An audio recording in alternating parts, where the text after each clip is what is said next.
মুম্বাইয়ের একটি ক্লিনিকে গিয়েছিলেন শাহরুখ খান ব্যক্তিগত চেকআপের জন্যে, কিন্তু তার কোনো কিছুই যে আর ব্যক্তিগত থাকার উপায়ই নেই।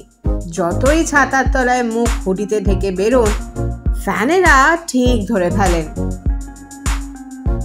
কিন্তু গেট দিয়ে বেরোনোর সময় কি কারোর ওপর চটলেন কিং খান? কি হয়েছিল চলুন না আরো একবার দেখে নেবেন।